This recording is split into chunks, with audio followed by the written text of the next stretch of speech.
சொந்த வீடு வாங்க ஸ்டெப் ஸ்டோனுக்கு வாங்க. ஸ்டெப் ஸ்டோன் தங்க நகைகள் சோவரனுக்கு 3000 தள்ளுபடி, வைர நகைகளுக்கு 10,000 தள்ளுபடி, மேலும் பல சலுகைகளுடன் அக்ஷய சூப்பர் தங்க திருவிழா. Saravana store super jewellery, Chennai, Madurai, Coimbatore.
ஓடி விளையாடு, ஓய்ந்திருக்கலாகாது. அதுக்கு தான் சூப்பர் சரவணா ஸ்டோர்ஸ்ல சம்மருக்கு ஆடைகள் வாங்கும் போது அவுட்டோர் கேம்ஸ் ஃப்ரீ. ஓடு ஆடு விளையாடு. சூப்பர் சரவணா ஸ்டோர்ஸ் சம்மர் கோடையை கொண்டாடலாம். வயலின் கற்றுக்கிறேன் நான். அம்மாண்டா வயலின் கற்றுக்கிட்டா தான் 25 வயலின்ஸ் போடும்போது ஒன்று போடுவாங்க நிறையா வயலின்ஸு. ஆனால் அப்படிங்கும்போது வயலின்ஸ் அப்போ டிமாண்ட் இருந்தது. அப்புறம் முதல்ல போய் என்னுடைய தாய் வீடு சங்கர் கணேஷ் படம், எல்லார் படமும் வச்சுருக்கோம். ரஜினி படம், கமல் படம், ஹிந்தி படம், அமிதாப் பச்சன் படம்.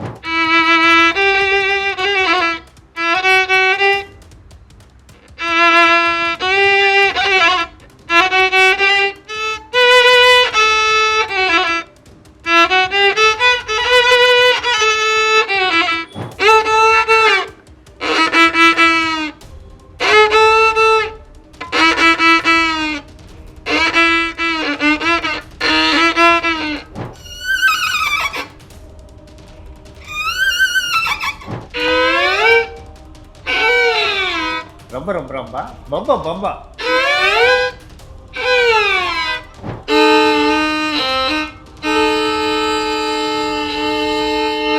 சரி, வித்தக்காரர்களுக்கு பூரா அப்படி தான்.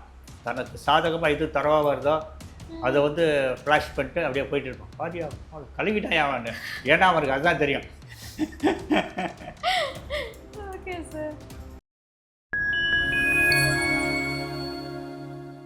ஃபைன் டைம் நேயர்களுக்கு வணக்கம். ஸோ இன்னைக்கு நம்ம யார் வீட்டுக்கு வந்திருக்கோம்னு பார்த்தீங்கன்னா, லொல்லு சபா மூலயமா என்ட்ரி கொடுத்து தமிழ் சினிமால ஒரு முன்னணி காமெடி நட்சத்திரமா இருந்த லொல்லு சபா சிரிக்கோ உதயா அவர்களுடைய வீட்டுக்கு தான் வந்திருக்கோம். ஸோ இப்போ நம்ம உள்ள போய் அவர்கிட்ட நிறைய பேச போறோம், நிறைய விஷயங்களை அவர்கிட்ட இருந்து கேட்டு தெரிஞ்சுக்க போறோம். வாங்க உள்ள போலாம். வணக்கம் சார். ஓகே சார், உங்களுக்கு சினிமா மேல இந்த இன்ட்ரெஸ்ட் எப்படி வந்துச்சு சார்? அதாவது ஃபர்ஸ்ட் பேசிக்கலி வந்து நான் வயலினிஸ்ட். ஓகே. வயலின் வாசிச்சிருந்தேன். எங்கள் அப்பா வந்து என்னுடைய 16வது வயசில் இறந்துட்டார். எங்கள் அப்பா வந்து சந்திரன் பாபுன்னு comedy artist. Okay. Comedy artist. எங்கள் அப்பா உடம்பு சரியில்லாமல் இருக்கும்போது வந்து நான் வந்து எடிட்டர் ஆகணும். என்னடா படிக்கவும் இல்லை, ஒன்றும் செய்யலை, படிப்பு தான். நான் எடிட்டர் ஆகணும், நான் எடிட்டர் ஆகி நீ என்னடா வேறு ஏதாவது சொல்கிறேன். சரி கிட்டார் கற்றுக்கிறேன் அப்படின்னா. சரி யோசிக்கலாம், கிட்டார் கற்றுக்கலாங்கும்போது அப்போ வந்து அப்பா வந்து கோரஸ்லாம் பாடுவார். அப்போ வந்து சங்கர் கணேஷ், எம்எஸ்சி, மகாதேவன் இவங்கெல்லாம் வந்து நல்லா ஃப்ரெண்ட்ஷிப்பு. அப்பா அங்கே கோரஸ்லாம் பாட போவார். அப்போ வந்து வயலின் செக்ஷன் வந்து பார்த்துருக்காரு. 25 வயலின்ஸ்லாம் போட்டிருக்காங்க. எக்கச்சக்கமாக வயலின்ஸ்லாம் போட்டோன்னே சரி வைலின் சரி அப்புறம் வந்து வைலின் சரி கற்றுக்கிறேன்ட்டேன் நான். வைலின் கற்றுக்கிறேன் நான். ஆமாண்டா வைலின் கற்றுக்கிட்டா தான் 25 வைலின்ஸ் போடும்போதாவது ஒன்று போடுவாங்க நிறையா வைலின்ஸு. ஆனால் அப்படிங்கும்போது வைலின்ஸ் அப்போ டிமாண்ட் இருந்தது.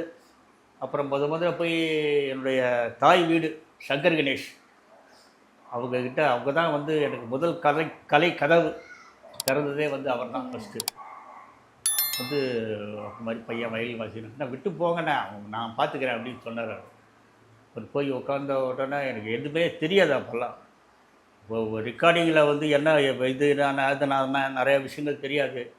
இந்த மாதிரி இருக்கும்போது டேய் தெரிஞ்சதை வாசி தெரியாத விட்டுடு அப்படின்னு சொன்னார். எந்த மியூசிக் டைரக்டரும் சொல்ல மாட்டாங்க அந்த மாதிரிலாம். அந்த மாதிரி போய் இருந்து பேசிக்கலி கற்றுக்கிட்டு அதுக்கப்புறம் நல்லபடியாக வாசித்து கொண்டு சொல்கிறேன். அந்த மாதிரி ஒரு மியூசிக் டைரக்டர்லாம் வந்து கிடைக்க மாட்டாங்க.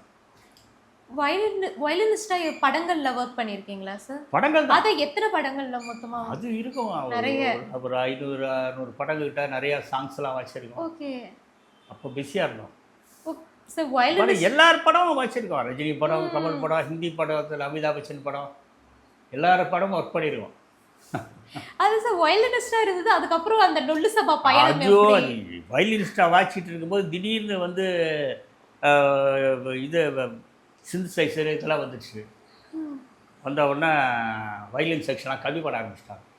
ஏன்னா இசைத்துறையிலேயே மியூசிக் செக்ஷனுக்கு மட்டும்தான் காசு வச்சு இருந்த காசு இருந்தால் தான் ரெக்கார்டிங் பண்ணணும். அந்த மாதிரி ஒரு சிஸ்டம் இசைத்துறையில் சினிமா துறையில் வேலை முடிஞ்சவுடனே கொடுக்கக்கூடிய ஒரே தொழில் வந்து மியூசிக் தொழிலில் மட்டும்தான்.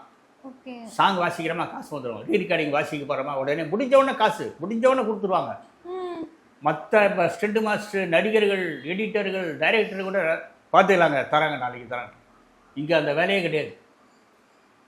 அதனால தான் அங்கே அப்பா போய் சரி நமக்கு முடிஞ்சவொடனே கொடுத்துருவானுங்க அப்படின்னு சொல்கிறது சொன்னார். கடைசியில் திரும்பி பழையபடி ஆகிப்போச்சு. எல்லாம் பேக்கேஜ் அப்படி இப்படின்னு சொல்லிட்டு நாளைக்கு வாங்க தரேன் அப்படிங்கிற மாதிரிலாம் ஆகிப்போச்சு. நான் திருப்பி இப்போ நான் வந்து அந்த இதெல்லாம் வாசிக்கல சொல்கிறேன்.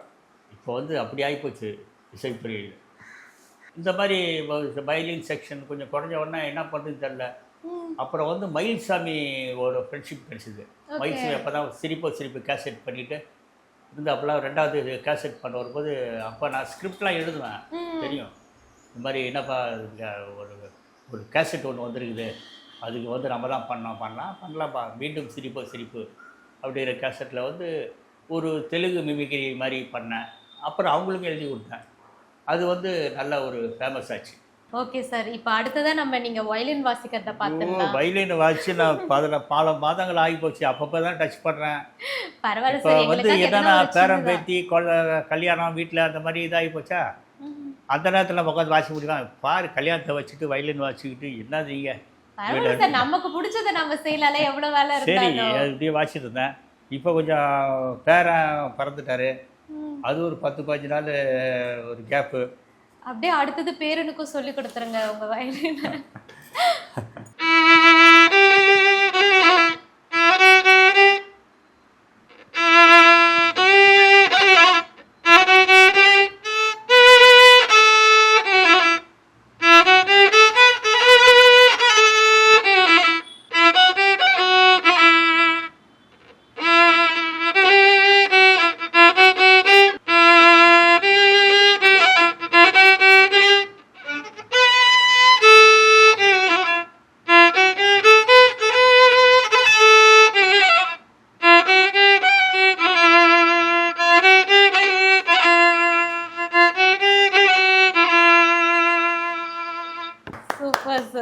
இவ்வளோ நாள் ஆச்சு வாசிச்சுன்னு சொன்னீங்க, ஆனால் சூப்பராக வாசிச்சுங்க.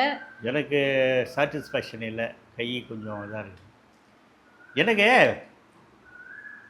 எல்லாம் வாசிக்கிறாங்க, ஒரு சின்ன முயற்சி பண்ணி பார்க்கலாமே அப்படின்னு சொல்லிட்டு ஜானகி அம்மா இருக்கிறாங்களா, அவங்க பாடின பாட்டை வந்து வயலினில் வாய்ச்சா, ஜானகி வாய்ஸில் வயலின் வாய்ச்சா எப்படி இருக்குன்னு ஒரு கற்பனை.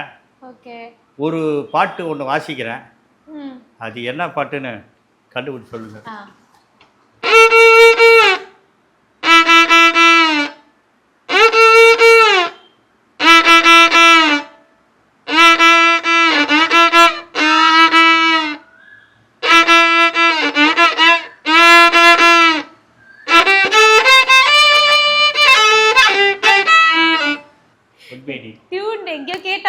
கேட்டிருக்கான எந்த பாட்டும் தான் வரல. உங்களுக்கு பொன்மேனி. எதனா தெரிஞ்சா கமெண்ட்ல சொல்லுங்க. என்ன பாட்டு இது? பொன்மேனி. Okay okay. அது இப்போ கேட்டீங்க, இப்போ பாட்டை கேட்டு வாசிங்க. ஆ? ஆ. ஆ?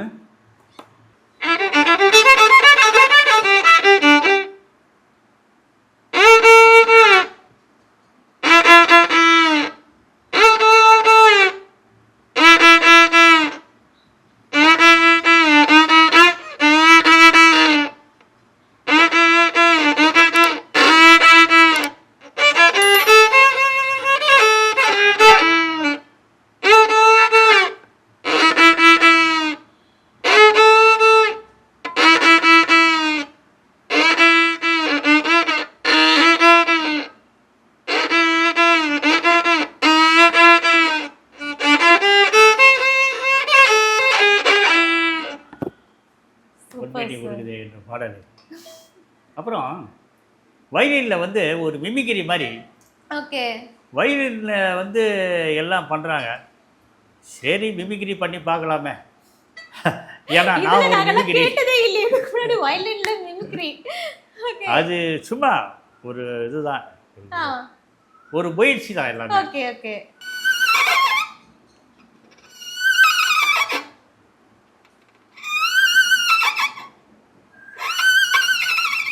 குதிரை ஒரு பழைய படங்கள்லாம் மாயாஜலத்துக்கு ஒரு எஃபெக்ட் வரும். ஆமா. ஓகே. ரொம்ப ரொம்ப ரம்பா பம்பா பம்பா அப்படின்னோடனே ரொம்ப ரொம்ப ரம்பா பம்பா பம்பா. இதே வாய்ஸ் வந்து அப்படியே டாம் அண்ட் ஜெர்ரில வர மாதிரியே இருக்கு. ஓகே. அப்புறம் ஒரு முன்ன போலீஸ் ஸ்டேஷனில் சங்கு ஊதுவாங்க. 8 மணி சங்கு, 1 மணி நேரத்துக்கு. அதெல்லாம் உங்களுக்கு ஞாபகம் இருக்காது. சங்கு ஊதுறது கேள்விப்பட்டிருக்கீங்களா? கேள்விப்பட்டிருக்கேன், ஆனா கேட்டதெல்லாம் இல்ல. ஆமாம், குழந்தை அதுதான் 8 மணி சங்கு ஊதிச்சு ஓகே. அப்படிமா. அந்த சங்கு எப்படி இருக்கணும்?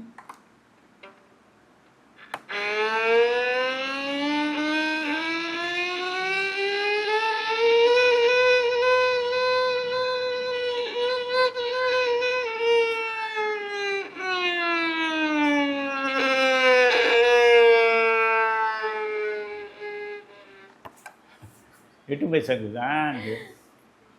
அப்புறம் வந்துட்டு கொசு கொசு sound.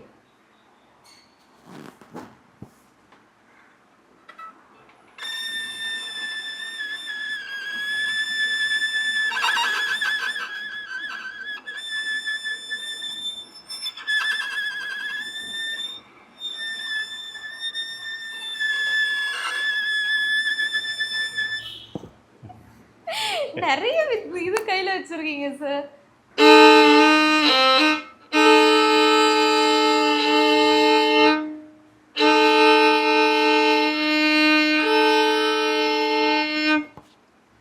Train sound. Train sound.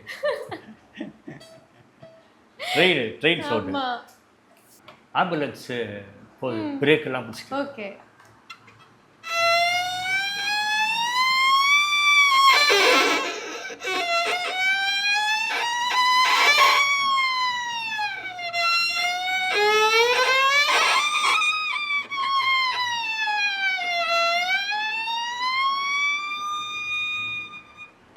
Okay sir, இது மாதிரி நிறைய இது மாதிரி மியூசிக்லாம் வந்து இதுலயே வந்து சினிமால அது மாதிரி யூஸ் பண்ணும்போது கூட இத ஆமா, இதுதான் யூஸ் இதை ஓகே. யூஸ் பண்ணுவாங்க. சரி, நான் ஒரு மிமிக்ரிங்கிறதுனால சரி வயலினு மிமிக்ரி பண்ண அப்படி இருக்கும். ஆமா. சரி ஓகே, கொஞ்சம் அப்படியே இது பண்ணி ஏதோ நம்ம ஞானத்துக்கு எட்டினது. ஐயோ சார், இவ்வளவு நாள் பிராக்டிஸ் பண்ணலன்னு சொல்லிட்டு எல்லாமே சூப்பரா பண்ணிட்டீங்க. எல்லாரும் இருந்தாலும் வாசிக்கிறவனுக்கு ஒரு பயம் இருந்துகிட்டே இருக்கும். ஆமா. ஏன்னா வந்து தவறு வந்துடக்கூடாது. ம். இன்னொன்று நமக்கு சாதகமானதான் வாசிக்கிறேன்னு வச்சுக்கோங்க. நீங்கள் ஏதோ ஒன்று கேட்டால் கூட என்னால் வாசிக்க முடியாது. அது கொஞ்சம் ப்ராக்டிஸ் பண்ணி தான் வாசிக்க முடியும். சொல்கிறேன், நம்ம தப்பிக்கிறதுக்கு என்ன பண்ணலாம் வயலினில் அப்படின்னு சொல்லிட்டு சில வித்தக்காரர்கள் பூரா அப்படி தான். தனக்கு சாதகமாக எது தரவாக வருதோ அதை வந்து ஃப்ளாஷ் பண்ணிட்டு அப்படியே போயிட்டு இருப்போம். பாதியா கழுவிட்டாயா அவன், ஏன்னா அவனுக்கு அதுதான் தெரியும். Okay sir. ரொம்ப சந்தோஷம். நான் வந்து இப்போ தான் ஃபஸ்ட்டு சேனலில் வந்து வயலின் மிமிக்ரி அப்படியா? ஜானகி பண்ணதெல்லாம் ஓரளவுக்கு அந்த அவங்க வாய்ஸில் அந்த இது வருமே, அந்த மாதிரி ஒரு ட்ரை பண்ணேன். Okay sir. ஓகே சார், இவ்வளோ நேரம் வந்து நாங்கள் கேட்ட கேள்வி எல்லாத்துக்குமே வந்து ரொம்பவே பொறுமையா அழகா பதில் சொன்னீங்க. நிறையா சொல்லிட்டேன் நான், ம். நிறையா சொல்லிட்டேன். இருந்தாலும் ஒரு நினைவுக்கு கொஞ்சம் சொல்லிட்டு நமக்கு என்ன தெரியும் அப்படிங்கிறத வந்து ஒரு சொல்கிறது தான் ஒரு விஷயம். வந்து சில பேர் வந்து வெளியே கூட்டு போய் அப்படிலாம் கேள்வி கேட்பாங்க. நீங்கள் வந்து உங்களது வந்து அதனால தான் நான் விட்டேன், எதுவுமே பேசலை உங்ககிட்ட. நான் ஓகே. உங்ககிட்ட என்ன பண்ண போகிறீங்கலாம் கேட்கல, நான் விட்டேன். உங்கள் ஸ்டைலில் என்ன கேட்குறீங்களோ கேளுங்க. அதே மாதிரி நீங்கள் ஒரு ஸ்டைலாக வந்துட்டீங்க, இது ஒரு ஸ்டைலாக வந்துச்சு அதே மாதிரி. ஓகே சார், நீங்கள் வயலின் வாசிச்சது கேட்டது, வயலினில் மிமிக்ரி பண்ணது, இது எல்லாமே வந்து ரொம்பவே ஒரு ஃபன்ஃபில்டான இன்டர்வியூவாக அமைஞ்சது. ரொம்பவே thank you sir. Thank you. Thank you sir.